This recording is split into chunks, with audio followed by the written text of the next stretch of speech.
God, I want to thank you for Abel. Thank you for the word that you've put in him this morning. God, I pray you tune our ears into what you are saying. You'd shift our hearts and we'd learn more about your kingdom.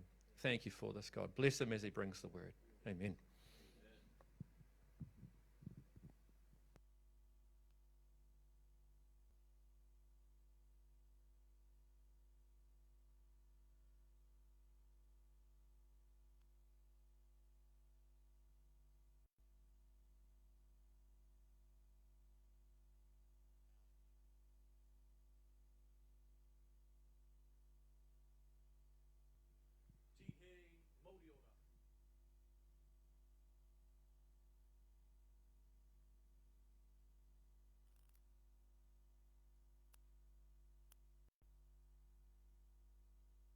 Aku papakainga, I tai mai aku mātua I runga I te waka Pākehā, mō te kuna rongopai ki ngā tangata o Aotearoa.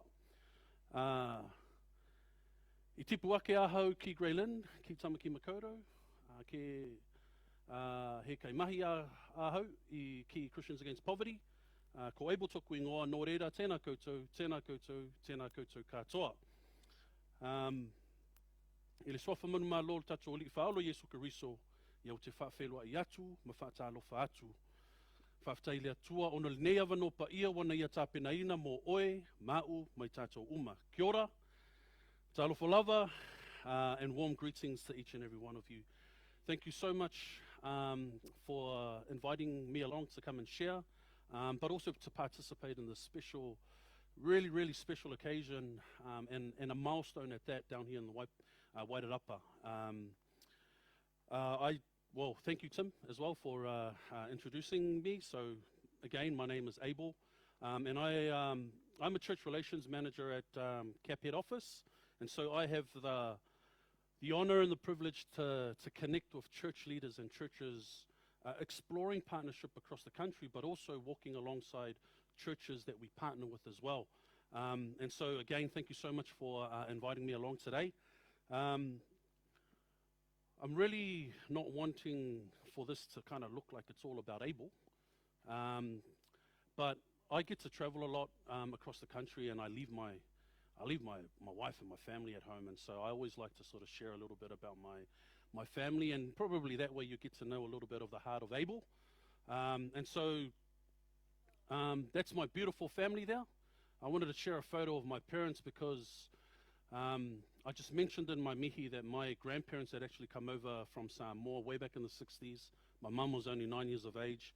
They'd come to church plant Samoan Methodist churches across the country, and that's my beautiful parents there. And like very much a lot of the families that you help through this ministry, that was my parents and my siblings more than 25 years ago.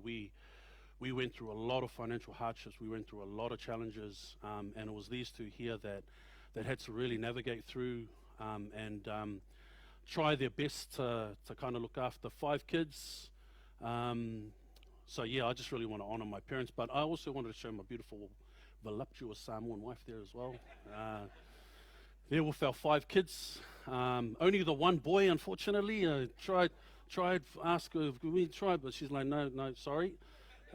So we have 4 girls, and yeah, man, look at my handsome son. Takes after the mum though, unfortunately.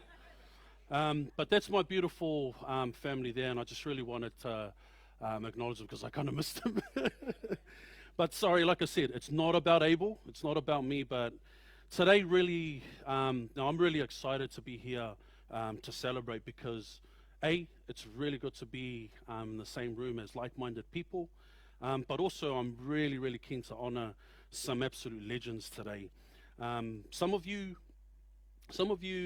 may have walked this 10-year partnership between CAP, Lighthouse, Marston Community Church, so it feels pretty familiar to you, but for others you may have joined at some point, and so it may feel a little less familiar.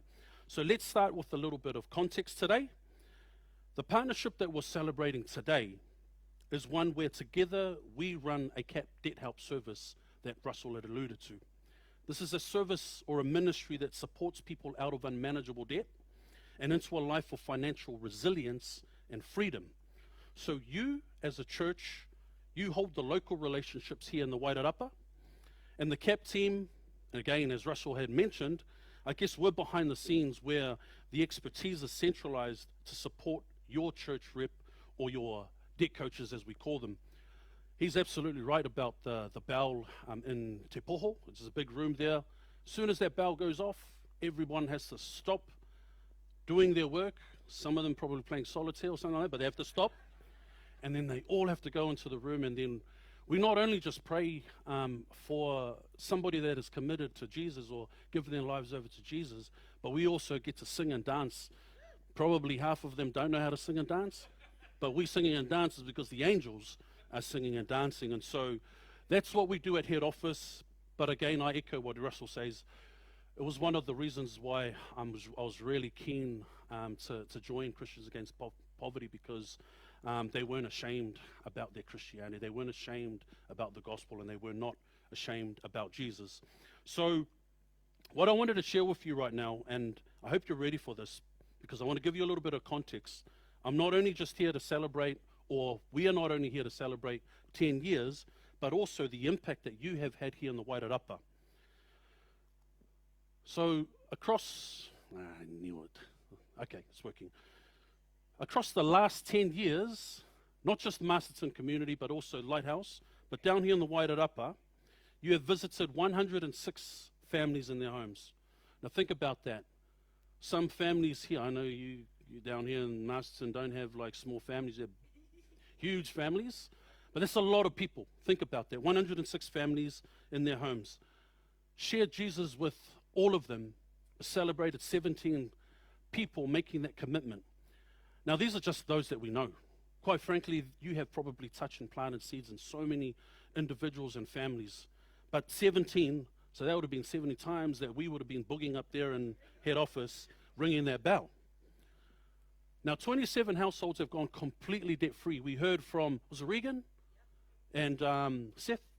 Just one of the 27 homes or families that have gone completely debt-free. Further 4 families are working towards their long-term support part of the process. So these families who are currently in the process, but you've made it possible for them to be able to spend an additional $11,648 on food this year. That's just food. Consider that like our journey with clients are anywhere from 2 to 4 years on average. So that's just 1 year, man. That's just a lot of money. I'd love that. But before CAP, families in this community right here in the Wairarapa had an average of $110 a week to spend on food. So food was actually a really, really low on in terms of priority. And often, a case of whatever money was left over after paying the bills, that's what was spent on money. If there was nothing, too bad. 75% of clients were skipping meals on a regular basis. But because CAP prioritizes food, you heard from Seth as well, prioritizes those things that you really need. Because CAP prioritizes food and families' budgets, client families now have an average of $166 to spend on food. That's a 51% increase in terms of food every week. But if that, you didn't sound like that blowing off your socks, so this one, hopefully this blows your socks off. More than $533,095 of debts and bills have been repaid. Hard out, mate. Like, if you were not going to clap for that, then I was certainly going to end it here. That's more than $500,000. Think about it. And to be honest, these figures were like 2 months ago. So I don't know what you guys are on now. But think about that. Over 10 years, if we divided that by 10, you're talking about an average income for a household, right? That they don't have to pay that. That's all gone. So it's incredible the things that you are doing down here in the Wairarapa. So thank you. How good is that, eh? But you know, often we tend to overestimate what we can do in 1 year and underestimate the impact that we can make across 10 years. So it's almost overwhelming to really take it all in. All that you have contributed as a church, so just really take a moment and just think of the people, the whānau, the aingas that are represented in these numbers. and the life-changing journeys that they are now on because you were willing to help 10 years ago. Over and over and over again, your team have been and continue to be agents of hope in what might look like an absolutely hopeless situation. We heard from the testimony this morning. You always heard hope because they were feeling hopeless before. So as a church, as a community down here in Masterton, down here in the Wairarapa, I just want to thank you. Thank you, Russell. Thank you to all of those that had the initiative at the beginning. And we're one of the first to really believe in CAP and the work that we, I guess, want to outwork in our communities across New Zealand. You're one of the first to step into partnership together all those years ago. So I really wanted to thank your leadership for strengthening our partnership. Over the last several years, we have been really, really grateful and proud to be working with you and your team over the years. Thank you for your vision and stewardship of what could be possible here in the Wairarapa. And team, I'm not even going to try and name all the names of those that have been involved, so apologies. There are so many, man, 10 years. But I wanted to acknowledge all of you. I wanted to acknowledge Diana Haste and also Abby Payton, who I've met before, and so I guess I know them quite closely. But there are so many of you that have been involved, whether it be in the Debt Help Centre, whether it's through CAP Money, whether you are a debt help coach or a centre manager or a CAP Money coach, whether you have been a supporter that has gone along and helped support in terms of visits. Thank you so much. Really, really appreciate your support. Really appreciate your dedication. One of the wonderful aspects of the partnership that we've shared over the last 10 years is that so many have contributed to that partnership. So again, I want to thank each and every one of you that have been involved in some way, shape or form. Whether you were going on visits, baking, helping someone move, maybe it was providing some transport, supporting an event, or maybe it's even through financially giving. Thank you. This wouldn't be possible if it wasn't for you. No one has put it quite like, I guess, one of our former clients, Ravi. He said, and he went debt-free last year, he said, the greatest work anyone can do is to give hope to the hopeless. That's what we heard from our testimonies this morning. Hope. So church, you are so well positioned to be the light bearers in this dark and challenging world. Agents of hope in your community here in the Wairarapa. It's a beautiful partnership between CAP and the churches down here in Masterton, one that we dearly appreciate and thank. Through this partnership, you're a part of a network, as Russell had explained, and I think it was explained a little bit earlier as well. You're part of a network of 46 churches across New Zealand doing exactly the same thing. You're in partnership with Christians Against Poverty around the country, bringing help, hope, and debt help services to the people that need it the most. Now, I just want to share, and some of you may have seen this story on TVNZ, their program 7 Sharp. You may have seen it earlier this year, but it's an amazing story about Roy from Ashburton that I believe encapsulates really, really perfectly what these partnerships are all about. So I've got this clip for you. Hope you enjoy it.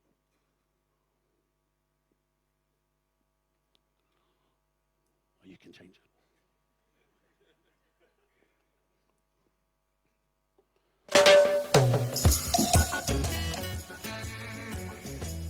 This is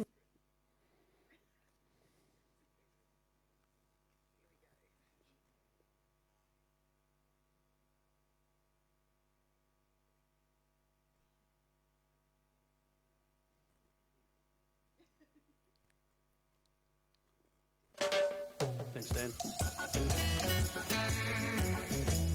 This is Roy Rangihika reborn.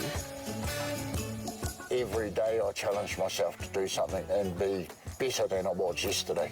If it's buying somebody a cup of coffee or buying them lunch. One for Margie, one for Michelle. I just like seeing people happy. A complete 180 cause for 12 years. It was Roy against the world. Doesn't even look like you.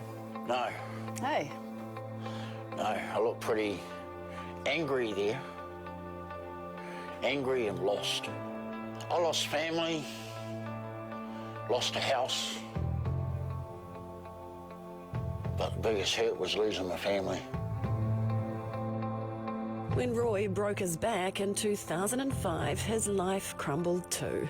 He was on the street or in his car, battling addiction, mental health issues, and debt collectors. And that was my life, drinking and drugging.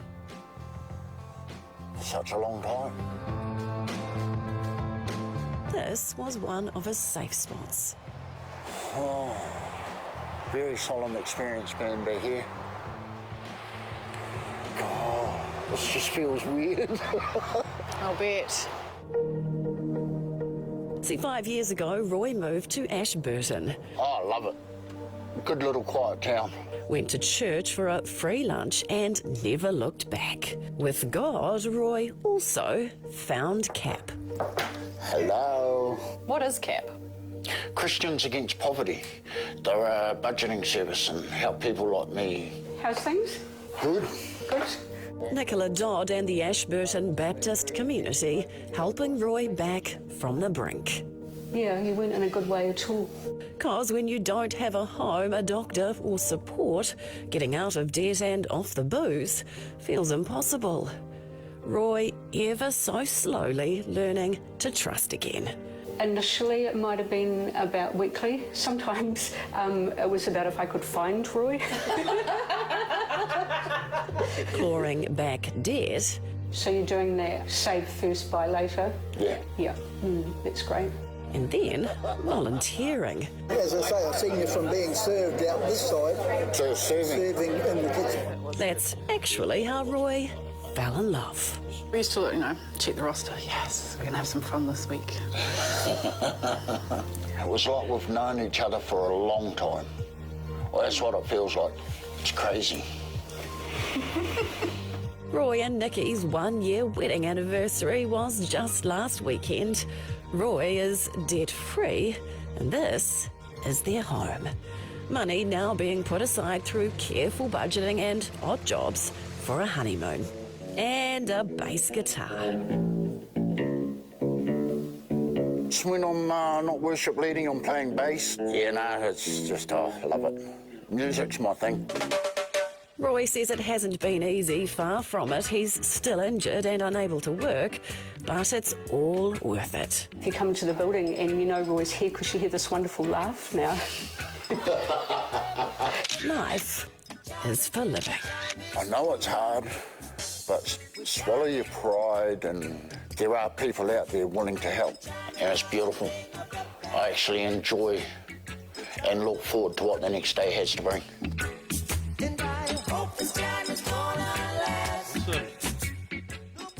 How cool is that, eh? Man. Great. All right. I guess what I love about that clip is that whilst, it's a really good kind of like promotion for CAP, but it's a great media piece that actually paints the church in the light that I believe it should be, really. You know, it deserves to be painted in that light, and you don't often get that from mainstream media. So, it's really, really cool. But, you know, what you see in that story is you. You're doing exactly the same thing. You're doing exactly the same thing here in Masterton. So be encouraged by what you're doing. Through stories like, I guess, Roy's and other stories like we've heard this morning, there are people that you get to work with. And we know that the impact of this work is amazing here. And so this is the heart of what I want to take away from our time together, that we are bringing hope. Together in partnership, we're bringing this hope to the Wairarapa. So again, thank you, kia kaha, keep going. But now more than ever, we need people to be agents of hope, bringing hope to hopeless situations. I'll give you some perspective on how big this issue is from our perspective.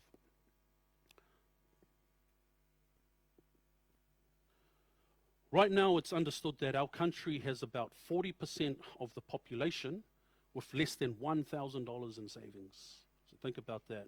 Almost half of our country, the population, they have less than $1,000 in savings. and 70% of the country has less than $5,000 in savings. Over 25% of New Zealanders are currently worried about their debt, so that's a quarter of our people. And for 18 to 34-year-olds, 80% have experienced financial stress in the last 12 months alone. So these aren't cap stats. These aren't things that we just come up with. These are actually stats from big banks and government agencies, what they've been able to put together. And of course, the numbers are constantly flexing, but it is a pretty grim outlook if we think about it. And it shows just how precarious things are at the moment in our country and worldwide, really. I don't need to explain the rise in inflation and just the economical, the economies across the world. So what that means is that when an unexpected life event happens, so if we think about, like, I don't know, a car accident, dental bills, funerals, weddings, maybe a change in your job situation, having another kid, probably aimed at Samoans, mate. We never planned kids. All the 5 kids you saw there, we never planned. So unexpected, life events. People don't have the financial resilience like savings in the bank to weather those unexpected events without experiencing further financial stress or hardship. And this impacts not just us here in the now, but it also those feelings and thoughts about our future. We're always going to be thinking that the future is like gloom and doom. So before clients start working with CAP, 1 out of 10 clients say that they were hopeful for the future. That's only 10% of people that actually, like, when they come to CAP, only 10% of them think that there is any sort of hope for the future. I'm going to give up on this, sorry, Dan. But once they start working with CAP, that shifts to 8 out of 10 people. So 80%, from 10% to 80% of people actually feel hope. Again, witness our testimonies this morning. And that hope doesn't start when someone goes debt-free. It starts when people, like your team, like those that have gone before us as well, believe in them. And when they share that there is a way forward, when they encourage them, it starts to transpire from that very first visit when you sit down, where you sit alongside them and then you get to encourage them and even pray for them. When they start to feel loved, hope breaks in. And hope is powerful. So this morning, and I know we're a little bit behind time, but this morning is both an encouragement with thanks, but also a widow, also a challenge. And the challenge is that this city, here in Masterton, in the Wairarapa, your city needs you. It needs you to keep being faithful to what the Lord has asked you to do. And I'm referring to a couple of well-known pieces of scripture from Matthew. And they are the 2 greats, the greatest commandment and the greatest commission.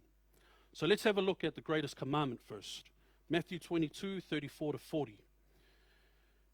And I'll read this. Hearing that Jesus had silenced the Sadducees and the Pharisees got together. One of them, an expert in the law, tested him with this question. Teacher, which is the greatest commandment in the law?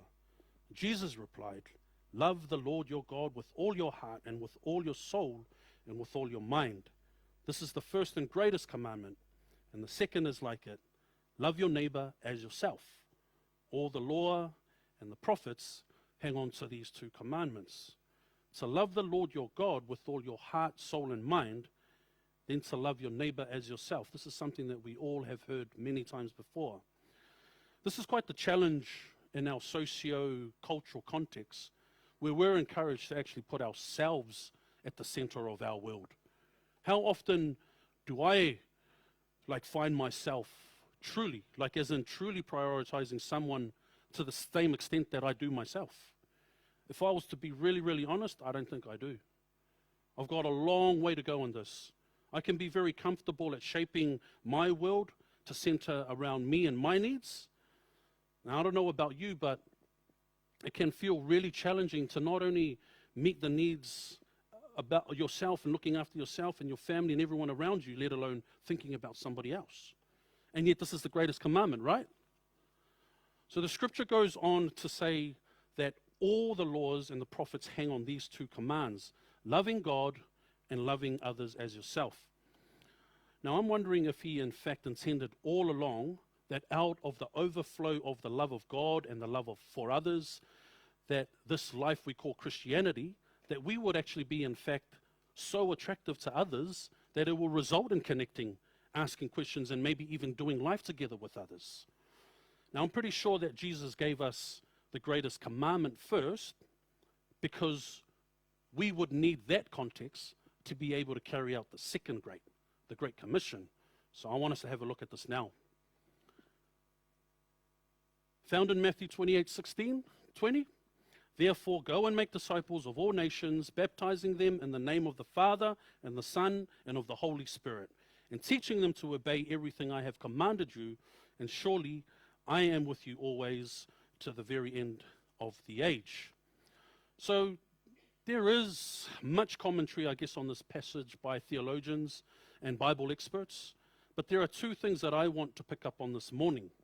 The first is around the primary verb, so a verb being a doing or an action word. And the main verb in this statement is not the word go, but rather the phrase make disciples. So as I understand the original language, it's actually one word that translates better. It actually means disciple lies. So doesn't that feel more like an action? Disciple lies. So make disciples, disciple lies. The disciples listening certainly understood what Jesus was going on about and what he meant. And even if this is a concept, even if this is a concept that would be better understood back in those days, more so than in ours, we still are actually recipients of this last moment from Matthew. The last commandment that Jesus gave is the action to disciple lies. So hold that thought while we go and have a look at go, the other word that I wanted to have a look at. And then we'll put them together. So go isn't the primary verb, but it is different than we perceive it in our day today as well. So if I tell you to go, then I'm sure you will go. And you'll get to your destination and then you are done going. Correct? Am I right?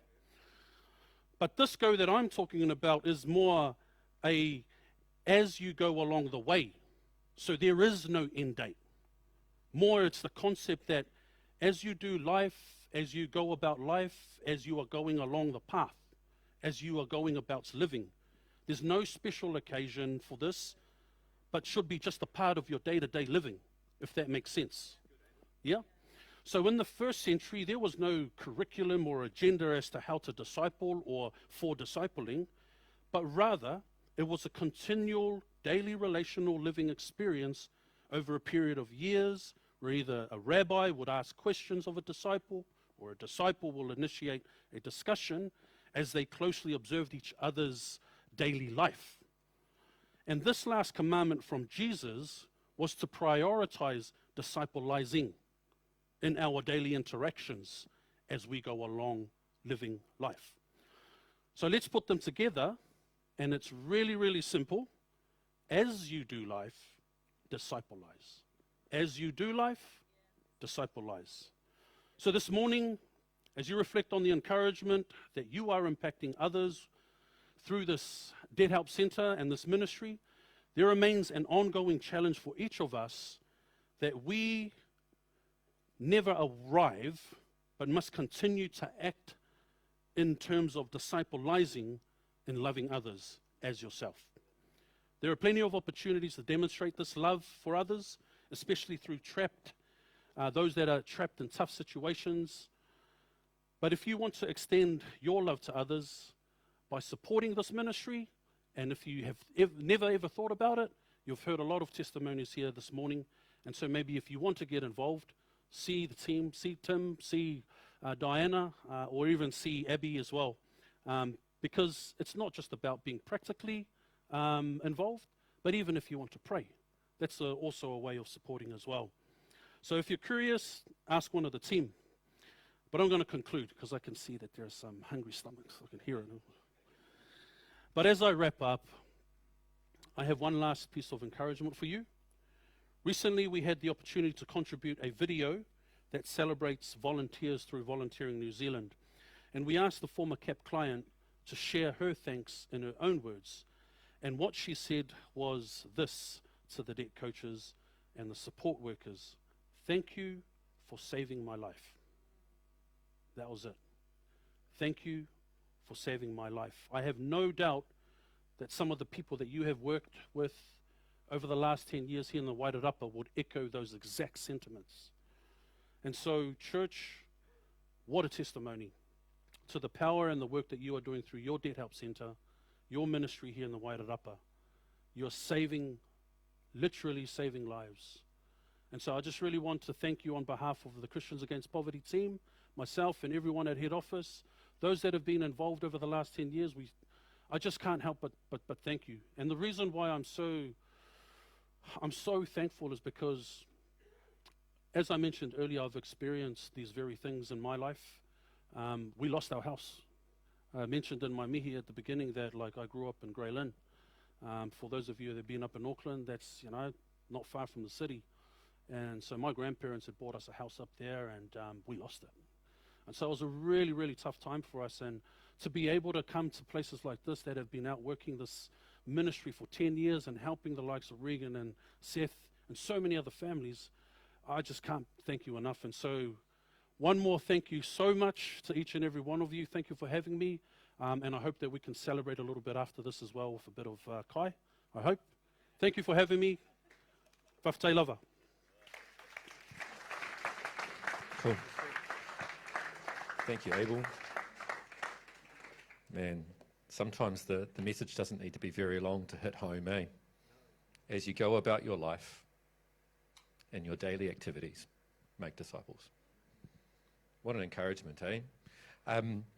We've got one more thing that I'm going to invite Diana up for, and then we'll finish the formal part of the service, do our rearranging and get ready for the kai. There's plenty of food today, so if you're feeling a little bit, oh man, I didn't bring anything, don't worry about that. There's heaps of food today, so please do stick around. Anyway, I'll hand over to Diana for a little wrap up. Thank you. Right, just to fill in a couple of gaps here as I was sitting there. 2 facts. The Bible mentions money 2,500 times. I'm not going to challenge you to try and find all those scriptures. The other fact is that 60% of those clients of CAP are actually Christians. I don't know how strong a Christian they are, but we are finding that Christians are getting into trouble as well financially, and so 60% are Christians. Now, the other thing was, Abel said that he didn't know who was involved in the setup and through the ages. Like children, they don't just need their parents, they need the whole community to raise them. CAP is the same, it's a family, and we need plenty of people to provide the services that we do. Now, I apologise if I miss anyone out. Please come to me and let me know. There are certificates of appreciation at the back there, and when you leave, the names that I'm calling out will have certificates there. If there's anyone I've missed, which I'm sure there will be, because I don't know the whole history, let me know and we can get a certificate to you. So, Russ, and as I call these names out, could you stand so that people can recognise who you are? So, Russell Emling, initiator of CAP Masterton. Thank you, Russell. He was the Minister of Lighthouse, as we heard. Then Jen Bocop, debt coach, and Jackie Lockyer, debt coach. Now, apparently, when the Lighthouse trend decided to move out of CAP, they actually did a joint Lighthouse MCC for a while. And that apparently was incredibly unique to CAP. CAP NZ had never ever heard of 2 churches sharing it. But then eventually we moved out on our own as MCC. Tim Bocop was in Debt Help. Tony Gibson was Debt Help Support. Klaas Verbeek was Debt Help Support. Kevin Coker, I believe, was also had oversight. And I suppose that's equivalent to our Tim. Nick, I don't know. Nick Martin was Debt Help Support. Mike Meehan, Debt Help Support. Janet Meehan, Debt Help Support. Wayne Meter, Debt Help Support. Stella Rushbrook, Debt Help Support. So those people were there at the Lighthouse still. Carol Needham, Cap Money Tutor. John Needham, Cap Money Tutor. Joe Gibson, Cap Money Tutor. Lois Embling, Cap Money Tutor. And Lucy Griffiths, Cap Money Tutor. She sends her apologies, she's overseas. So now we're moving on to MCC. Tim Patton, oversight of CAP MCC. Now Benita Robinson was I knew as the main North Island manager, and my gosh, I relied on her. Oh, the number of times, Benita, help, Benita, help. She was just marvellous. But I believe there was another line manager before that, so I think his name was Bruce, but I haven't been able to contact or know about that one. Me as debt coach with Karen Thriscott and Abby Payton, debt coach. Heidi Henricks is our debt support. She doesn't belong to MCC, but she comes out with us. Don Smythe, oh, he's not here either, is he? No. Jeff Bucant, he's also in Carterton, debt help support. And Selena Martin is debt help support. Now we've got 3 money tutors currently, John Ford, Shazan Anderson and Sue Cruz, and I joined them recently to do that as well. So, yeah, stand up, Sue. So you can see there's a lot of people, but this, you know, God says pray and pray earnestly and, you know, for everything at all times, blah, blah, blah. So our prayer team, Marg Bourgogne, Eddie Bourgogne, Marilyn Patterson, Pauline Fribbins, Raywin Foster, but she's got an extra badge. She's our star baker. Tarn Bosworth, Christine Want, Cheryl Moira, Barbara Fleming, Rod Fleming, Gloria Livingston, Joanne Twiggins, Lynn Workman and Graham Workman. So they're our prayer team. I flick a mass email out to them whenever I need it. Oh, help me, quick. And Heidi Muir, I have to acknowledge her because she did pamphlet drops, and it wasn't just 50 or 100. I would imagine it's been hundreds over the time. So thank you, Heidi. And you may sit down, but remember to take your certificates.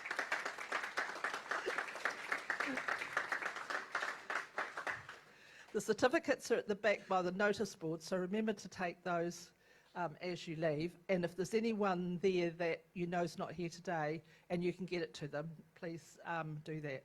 So thank you very much. Thank you, Diana. Yeah, so keep praying for Christians Against Poverty and the work that it does here in the Wairarapa. That wraps up the formal part of the service. There's a cake to cut, so apparently I get to do that. Don't know why. But so if you're sticking around for lunch, stick around. Help us get ready. We'll need to move the chairs and all of that sort of stuff. Collect your kids. Plenty of food. We'll feed them as well. But thank you, church. So cool to be able to celebrate that today. And yeah, go with that encouragement of, you know, as you go about your daily lives, live in such a way that you make disciples. Cool. Thank you, church.